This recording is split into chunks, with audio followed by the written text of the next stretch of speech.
Start. Bharat કૃષિપ્રધાન દેશ છે અને દેશની મોટી વસ્તી આજે પણ ખેતી તથા ખેતી સાથે જોડાયેલા વ્યવસાયો પર આધારિત છે.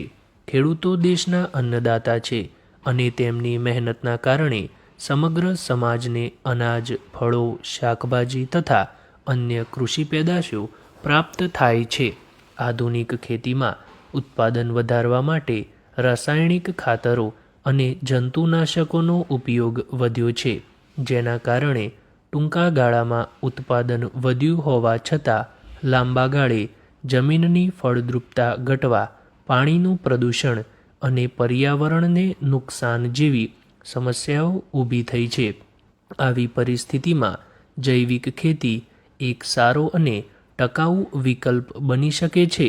જૈવિક ખેતીમાં રાસાયણિક ખાતરો અને ઝેરી જંતુનાશકોને બદલે કુદરતી ખાતરો, છાણિયું ખાતર, કમ્પોસ્ટ, લીલું ખાતર અને જૈવિક દવાઓનો ઉપયોગ કરવામાં આવે છે.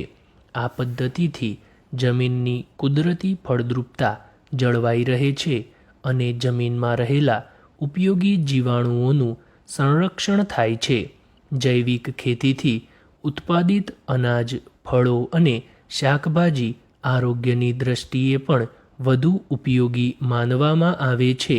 લોકોમાં સ્વાસ્થ્ય પ્રત્યેની જાગૃતિ વધતા જૈવિક ખાદ્ય પેદાશોની માંગ પણ વધી રહી છે. જો ખેડૂતોને યોગ્ય તાલીમ, બજાર વ્યવસ્થા અને યોગ્ય ભાવ મળે તો જૈવિક ખેતી તેમના માટે આર્થિક રીતે પણ લાભદાયી બની શકે છે. જૈવિક ખેતી દ્વારા ખેતી ખર્ચમાં ઘટાડો કરી શકાય છે અને સ્થાનિક સ્તરે ઉપલબ્ધ કુદરતી સંસાધનોનો ઉપયોગ કરીને ખેડૂતો પોતાની ખેતીને વધુ ટકાઉ બનાવી શકે છે.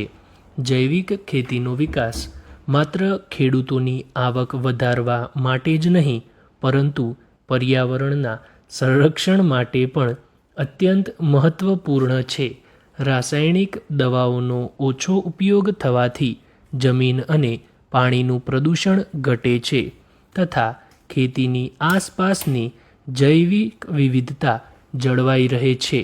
મધમાખી, પતંગિયા અને અન્ય ઉપયોગી જીવસૃષ્ટિનું રક્ષણ પણ થઈ શકે છે. ગુજરાતમાં કૃષિ અને બાગાયત ક્ષેત્રે ખેડૂતોને નવીન ખેતી પદ્ધતિઓ અપનાવવા માટે વિવિધ માર્ગદર્શન અને તાલીમ આપવામાં આવે છે.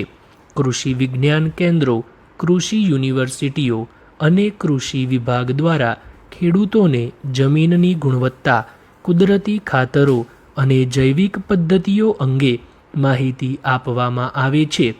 જૈવિક ખેતીને સફળ બનાવવા માટે ખેડૂતોને માત્ર ઉત્પાદન પર નહીં, પરંતુ ઉત્પાદનના સંગ્રહ, પેકિંગ, બ્રાન્ડિંગ અને બજાર વ્યવસ્થા પર પણ ધ્યાન આપવું જરૂરી છે.